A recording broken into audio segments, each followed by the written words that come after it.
Welcome to the Business Growth Podcast. Today I'm here with Brent, the Managing Director of Leaders in Business and of SEVA. Welcome to the show. Hi Leonard, thanks for having me. So tell us a little bit more. What do you guys do at these two different businesses? Yeah, so SEVA's our accounting advisory business, which is 13 years old. We've been focused on, client value services for a long time on top of our accounting traditional business, and the learnings of that over the last sort of 10 or so years has enabled us to take our learnings and develop a new brand called Leaders in Business, which is about, it's really started out about helping the small and medium businesses with their strategy work in their business. And that's empowering and leading them to show them how to run a business, because many people haven't been shown how to run a business before. So that's been the fundamental, and been working on that for the last 10 years. But what's evolved in the last couple of years is understanding that the need for help from the small business is bigger than ever. And the accountants, to me, are the key people who can help their clients. But they don't really have a structured process or have the tools or even the confidence to deliver structured business advice. And so that's what we've been doing in the last sort of 18 months. We've trained 120 advisors plus and developed a platform to activate advisory in a structured manner into the accounting industry. Nice. All right, that's awesome. And so tell me a bit more about this platform. How does the platform work, and how did you structure all this? Yeah, look, it's the platform's an enabling platform that enables to collect client data and analyze complex information about a client's business in a really simple way in real time. And that's the power of the world we live in. But then it's about what do you do with that data, and we're big on trying to help people build confidence and training them to be able to use that to facilitate more strategic discussions with their clients, understand gaps in their client's business, and give them a direction, a roadmap of what are the things they need to help them within their business, which sets up their engagement in a very valuable way with their clients. Mm-hmm. So the platform itself is the enabling factor that helps bring that together for the clients. But the training and induction that goes into that's probably one of the biggest parts of it. Yeah, nice. And does that platform it utilizes AI, I imagine? Yeah, so it started without AI, and then obviously it comes in. So we're able to analyse and interpret complex data and use our own information to be able to push this into a format that's really simple and easy to follow. That empowers the agent, the accountant, to be able to understand the business in a different way outside financial information. This is not financial information. This is business information, the drivers of business, in a simple way. So it brings on more enriched discussions and further data analysis, but it's all about how to use and interpret that data in line with the client's goals. It's all about that. That's the most important part. Yeah, I imagine that would be super helpful, especially it takes so much time when you are bringing on a new client, learning how their business runs. So having something where you can just plug that in and then find a little bit more information, I imagine would be very, very valuable.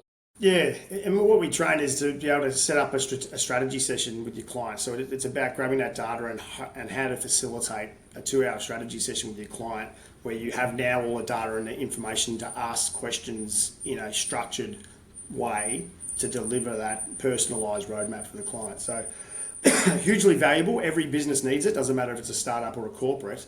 And we believe the accounting industry is the key to unlocking that by providing more structure towards that for those that are really keen to be more valuable and offer advisory services to their clients. Yeah. Okay, cool. And then, so you mentioned earlier, most people don't usually know how to run a business. What are some of the key mistakes that you see people make when running a business? Yeah, well, it's a good question. The learning is that people are good at what they do, whether they're an accountant or a lawyer or an architect or a plumber or a candlestick maker, it doesn't matter. The operation of what they do, they become very good at it. So naturally they go into business. Now, the skills of running a business, the leadership of running a business is an entirely different skill set. And you go back to going on what are they called? Those The hams. No, the wheels. When you're on a bicycle and you're going onto the training wheels, that's it. You're back on training wheels again because it's a new skill set you need to evolve. And that's about how to think your role as a leader. And your role as a leader is to look and set direction about where is this business heading in the future, and having a clear direction and communicating with purpose about the fundamentals of what underpins this business purpose and the motivation and meaning that falls behind it. And that's what brings and builds a tribe. So understanding the role of that and having a framework to follow, which we've developed, gives structure for a business owner and confidence in that they can follow something and they know what they're doing. The key mistakes, which was your question about being in business, is that naturally you start a business and you become the key person in a business. You've got too many hats going on, and it's okay to do that early days, but quite often you fast forward the business 5 years or so and you're still wearing all those hats. The business owner's becoming burnt out and buried, and they haven't been able to get themselves out of it. So being able to stay above the operation and out of the weeds is how we, by having a strategic framework to follow, is how we believe will enable business owners to not get caught and stuck up in the trenches. Yeah. And can you go a little bit more in depth with that? Because I know a lot of business owners would struggle with like being too much the key person, too much doing the day-to-day activities. So how do you separate yourself from working in the business to on the business and being that leader? Yeah, it's a good question, because we start out just singular usually, right? Firstly, it's awareness, right? If you're aware that that's throwing your passion and hours at a problem isn't going to solve it, no matter how passionate you are. In fact, your hours are more delicate than what you think they are. They're not for free, and we think they're for free. So when we really value ourselves and saying, look, I'm going to really protect my time and stick to what I need to be able to do in my role. My role as a leader is to be able to stay on top of many things, not just go deep into one or two things. Understanding that early days and certain stages, you need to go deep and be the producer of work, but you need to be able to separate your roles. And maybe that can be as simple as saying, okay, today I've got my leadership hat on and I'm going to be setting my direction, I'm going to be running my strategic plan, I'm going to be working on strategic projects, and I'm going to be implementing things that I've already predetermined in my strategic plan. And then when you go into the operation, you're doing your work, you're segregating your roles to do the work and produce the work, because let's be honest, you still need to produce income to be able to pay the bills, to be able to afford to hire people to help you, to be able to get yourself out of the operation of the business. Mm-hmm. So just essentially seeing the different roles that you do, and then so how do you then? So I imagine eventually you need to bring people in. What's like your framework in terms of bringing someone on, making sure also that they're good, because that's also, you can bring someone in and they could suck. So that's always the fear, right? So segregating the roles, playing your role as the leader, plays your role as the manager, and playing your role as the operator or technical person. Knowing your roles are different because you do wear all hats. When it is time to bring people on, what can you let go of that's going to be able to uplift you, and what's going to save your time? Early days, it could be administration based, where you could get AI or a person to replace some of those things. Some people often hire juniors. The number one problem I help people solve and build confidence towards when they're building their business is to hire an experienced person that's going to take away 80% of the work and the management of the business and operation, allowing you to free yourself up to lead the business. Now, that's the biggest step, and that's the biggest fear because it costs the most. But it's also the biggest thing that's going to bring you out of the trenches and enable you to lead the business into the future and grow the business. It's scary because you could hire the wrong person, as you said before.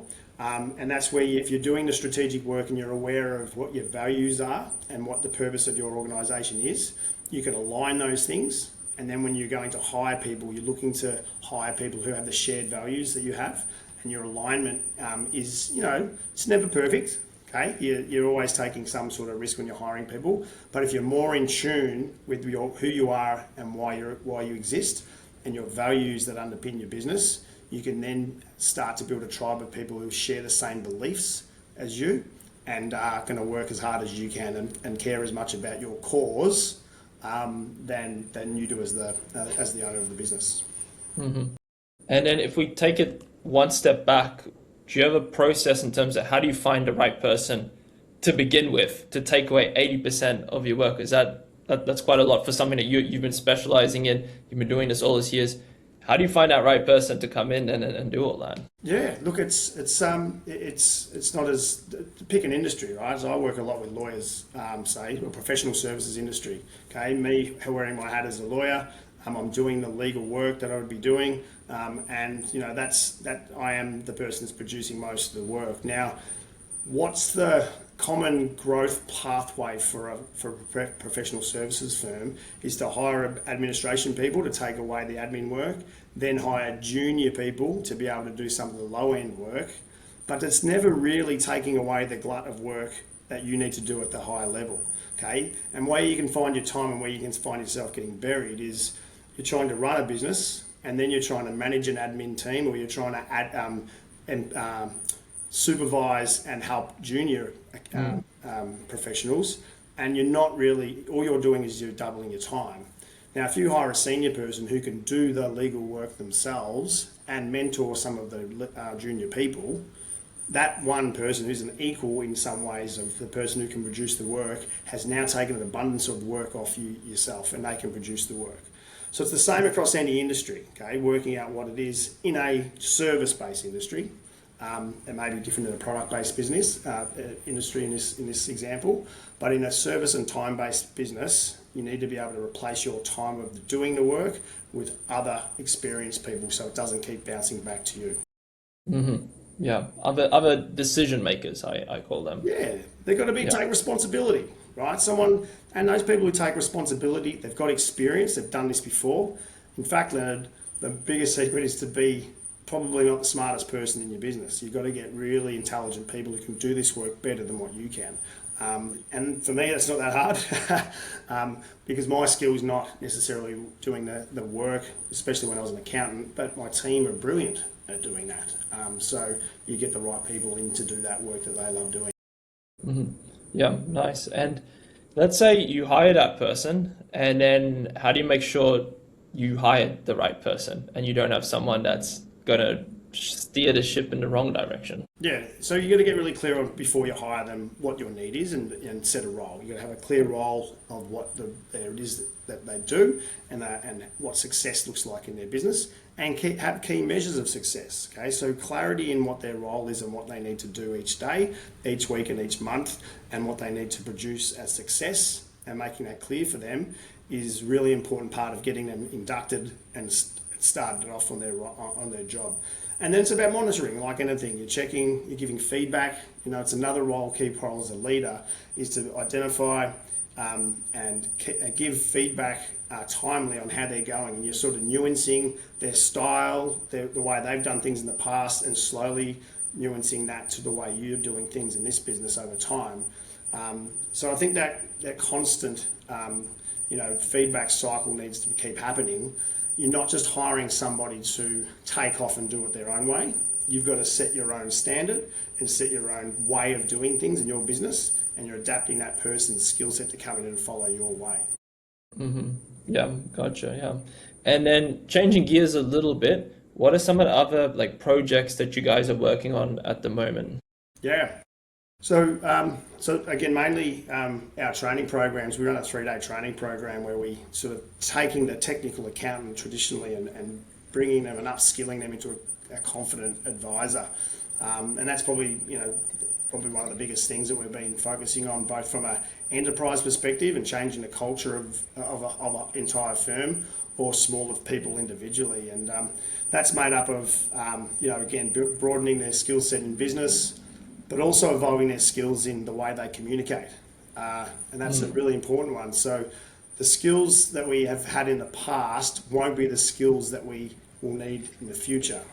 Okay, being able to deliver technical advice in the accounting industry is different to be a strategic advisor whose role is to ask questions and facilitate the answers to come out of a client, so you can then understand what they are and play them back to them in your recommendation. So it's a different skill set, and building up confidence in emerging and existing leaders to be able to facilitate those discussions and hold space, not talk, not solve, and actively listen to understand can be very eye-opening for many professionals, because we're not trained in this generally. So unless you're, very good at, emotional intelligence or communication, it's something which we learn as we're going. We're trying to fast track that because we believe advisors can be younger than what they need to be. You don't have to be the most experienced person in the room to have a strategic discussion with your client. Yeah. Yeah, definitely. And then so how do you train these more softer skills, like you said, emotional intelligence and communication? Because I think those are sometimes skills that are a little bit hard to train for someone. Absolutely. Again, we bring in professional people. Our strategic advisor, in our case, is Dr. Marley Watt, who's an expert in this area. But we literally break down and we look at the way we understand how behaviour happens and how we get roadblocked internally, and we work out how to build rapport and trust with somebody. So you're interpersonally building trust with people, because that's the objective at the end of the day. And doing that by practicing. We literally do role playing. How we sit there and build rapport by listening and playing back what you've heard, by mirroring body language, which is really interesting, because we pick up cues. Only 7% of our words, communication is words. 55% of that is coming from our body language. Okay, so how do we learn and build rapport with our clients? That isn't words, it's actively listening, as we were saying before. So we role play, and we go through and do this in our sessions to be able to build out that broadness and awareness and actually have a practice at doing this. And because they're human skills, and what I mean by that is they're skills that we innately have, you pick it up pretty quick. Like once you're aware of it, we pick these things up really quickly. And then what we find is people can go away and start to have better conversations with their clients immediately because they're more aware of what they're doing. Yeah, I find one of the podcasts I follow, they say it's like soft skills is just a broken down of other little skill sets, because sometimes like a soft skill, it's hard to like quantify, but if you break it down into little components, it makes it a lot easier to then train someone in how to do that. And that sounds like what you were saying, like mirroring, body language, active listening, all that.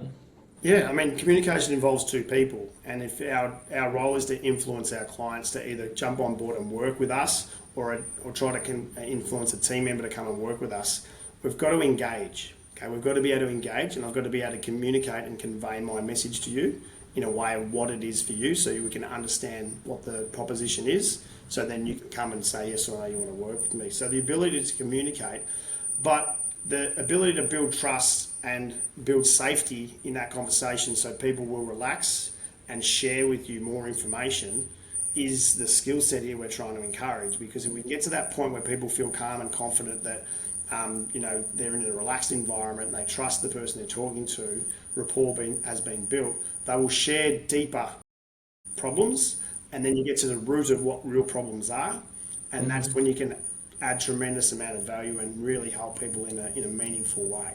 Okay, so there is a lot of going back to what you said, the soft skills we call human skills or power skills now, because these are the skills that are going to make the difference.